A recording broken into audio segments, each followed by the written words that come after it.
Hello and welcome. This is Japan, and we're gonna have like a little rant, maybe talk video. I don't really know. I've never really decided what to call these type of videos. This is where we just kind of discuss a wrestling event, and we have to show that or talk about the vision turning on the visionary and what is the vision of this because we have multiple angles to talk about. So we'll talk about the first part that seems to be probably the leading thing is that Seth Rollins on that coast to coast to Cody Rhodes actually really did mess up his shoulder.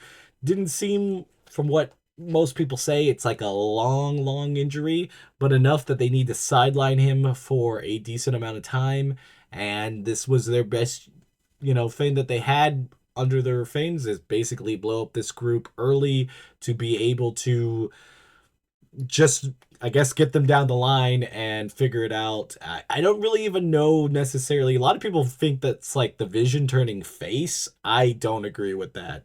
I don't think it really is like a face or a heel turn because I think they're heels taking out a basically a boss type heel, and depending on how Seth Rollins reacts to this and comes back, that is what decides the factor if he's gonna turn face by attacking them. I did find a few things interesting right off the bat, especially with seeing that Braun Breaker is the one holding the title. I do think it would be a very interesting story of him eventually, one upping Seth Rollins. I think that would be the story that would be perfectly told here, especially if Seth Rollins needs to go out. I really do feel like they have something here with a couple different things that if Seth Rollins out long term, the best option to do here would be Braun Breaker taking it off of him in an actual match if they can make it. But we'll kind of go back to at the end of Raw. CM Punk won the number one contendership match, so he should get the first opportunity. And I guess what they're gonna have to do is just maybe have written him and CM Punk out a little bit because the Vision attacked obviously Rollins at the end, but they attacked CM Punk before that. So very possibly they could have him like, oh, he's a little banged up and he can't take the title match anytime soon, and they're letting him take a little bit. That could also possibly work for this. I do also see a grander vision. I got to use as many vision puns as humanly possible in this. There's a quota or the video explodes. So essentially, at least my idea would be is that you go according to plan. You let Seth Rollins come back, maybe have him have a week and be like, I don't know what to do here. This should definitely play out on Raw because we only have Saturday Night main event, and I don't think we can make this all the way to Survivor Series. So have it on a Raw. He comes down like next week, pissed off about it, and demands that he wants them down here, and then they don't show up. CM Punk comes down there and tells them, you need to not be worried about them, you need to be worried about me.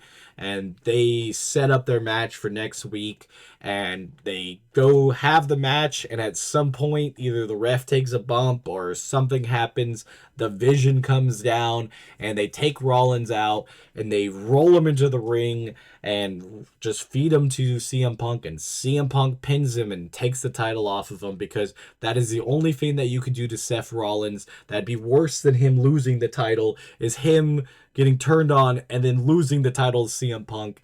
And I think it would be kind of fitting for the story that they're currently telling, with what having Punk as the number one contender, because it didn't make any sense for LA Knight or Jey Uso to be in that position when possibly they're going to maybe have to vacate the belt. And I just really hope that's not what they do. Even if Seth Rollins is hurt, if he can somehow get a match, because you could really do that right off the bat. You could have just basically they come down, something happens with the ref right away, and then immediately the Vision comes down and does it in a very quick fashion and gets that belt off of Seth Rollins if he needs a long-term thing. Now, if Seth Rollins is just needing a few weeks, this could still work for a bigger thing, but I think if you're going to give them that, I think he should defeat CM Punk and then drop the belt to Braun Breaker if that's what they're planning on doing, because there's got to be something from this Vision breakup that really propels the other two. And I feel like they just kind of had to throw another year worth of work just into the fire because of all of this. So hopefully it's nothing crazy. I'm a big Seth Rollins fan, and I really hope that he's healthy and it's just a minor thing or a very small temporary thing. But man, I hate this because I like the faction. I kind of like what they were doing. I like that what they were trying to accomplish, and all of it's just got blown up and thrown away within very little time. So it is very unfortunate. But tell me what you guys think. What do you guys think should happen? What should, be the case if Seth Rollins is fully hurt? Should he vacate, or should he hold on to it even? Because I mean, maybe they'll do that with having two titles. There could be a very possible way that Cody holds on to making both brands have his title be defended on both. I don't know if that's the most ideal thing in this situation, but I would like to see whatever Seth Rollins storyline was supposed to happen be played out, but I don't know if we're gonna get to it now. But I'd like this. I'd like to see it. So tell me what you guys think, and I'll see you guys in the next one. Bye, guys.